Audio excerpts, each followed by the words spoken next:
When you've got any kind of team, even if it's just you and a single part-time virtual assistant working with you, there are certain skills that you need to master to manage them. And the key is this one right here, managing emotions. Yours, but I'm specifically going to talk about theirs. Managing the emotions of the people on your team, especially those who support you on that team. So there is one key factor that I see people fail at all the time.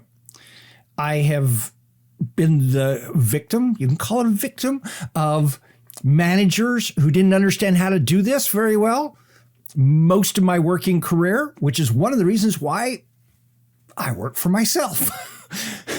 And that is a key rule that almost every manager gets wrong. And it goes like this. It is even more important to tell somebody that they're doing a good job than to correct them when they're not. Now, we could call this carrot and sticks. We could call it training. We could call it all kinds of things. But here's the important thing. So many of us have grown up in a world where all we've been all our lives, from our parents to our teachers to our bosses to our coaches, everybody, all they've done is they've corrected us over and over again. They've told us what we're doing wrong and what we need to do to fix it. Very, very rarely do we hear, good job. Now, you should recognize that as you manage people, your praise needs to be much bigger than the criticism that you get. That when you praise well, you get performance increases that you can never get by criticizing well. In fact, I have this theory that I've watched over the years. I have gotten absolutely no statistical basis for this, but I've just on watching it, I discovered that most employees go months without ever actually being praised for anything. And you say, well, that's certainly not me. I tell my team all the time that they're doing a great job or they did a great job. Let me say this again. Most employees, most individuals go months without ever once being told that they individually did a great job on something. And a lot of this comes down to a piece of incorrect thinking, which is if I praise them for anything, then they'll think that they're doing a great job in everything. How stupid do we actually think people are to actually believe that that is true? I mean, think about yourself. When one of the few times that someone's told you you were doing a good job, did you walk out saying, I'm perfect in everything? Doesn't happen. That's not the way we act. That's not the way we react. What we realize is, hey, somebody just said I'm doing well in this one thing. So let me just throw out some statements that I encourage us to use more often. So great job with that. So it can be just a single thing. You can slack it to them. If you work in person, as you walk out of something, let's say you go and you do a client visit, or they walk off the stage on one of your events, or you're doing Zoom, and so you slack them in the background and say, "Hey, great job with that." Next, that was amazing. Or how about this? Thanks to Kendra, who wrote an amazing email sequence for this. Okay, so what you're doing is you're praising the entire team for doing an amazing job on a launch, and then you are calling out individuals for their great contributions to that. How about this one? Hey, and Andrew, who stayed up late handling the support desk.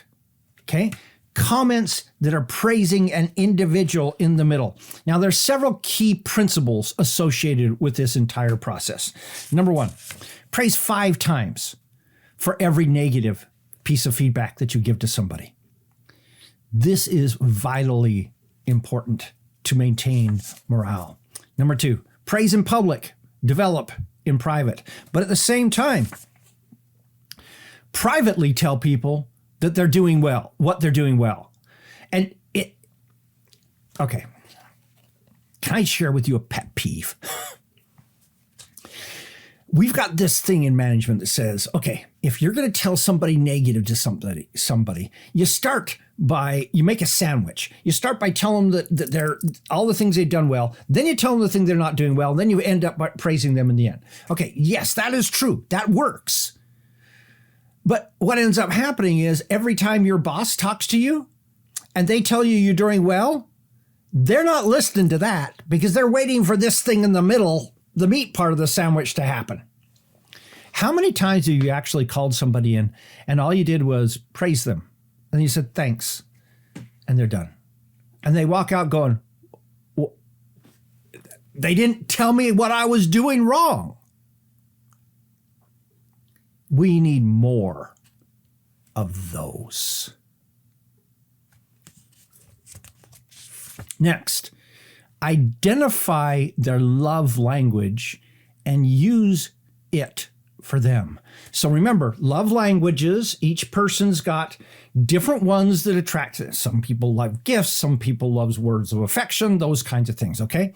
Now, let me just give you an example of gifts versus words of affirmation, not affection, words of affirmation. Okay, so here's one person. Here's Don. Don likes words of affirmation. He likes to be told he's doing a great job. Here is Dan. Dan loves gifts. Well, how can I just tell Don that he's doing well and give a gift to Dan?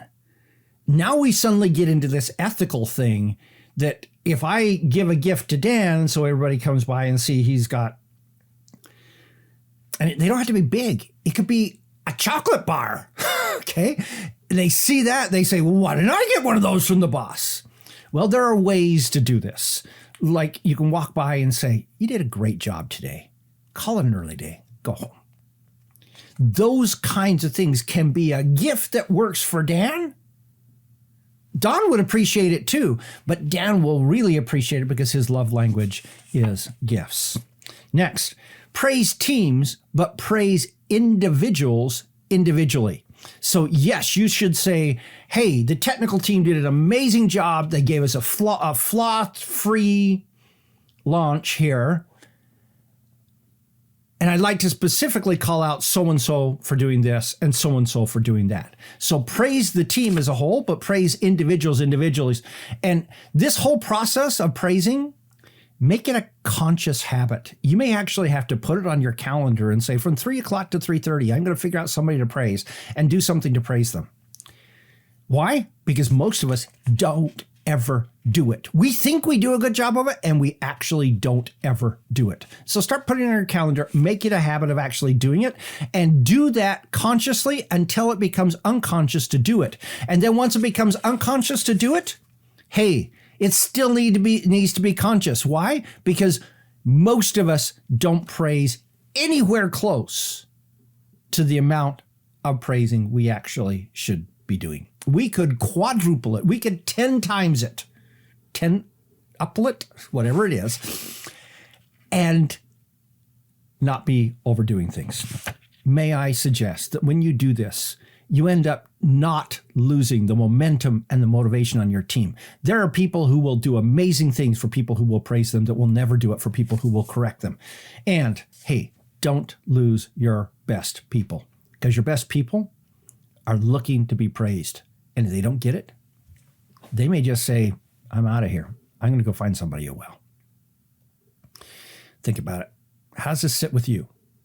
How does it work for you? Are you consciously praising people? What could you do more of? Let me know in the chat. This is Don Crowther saying, just go do this stuff.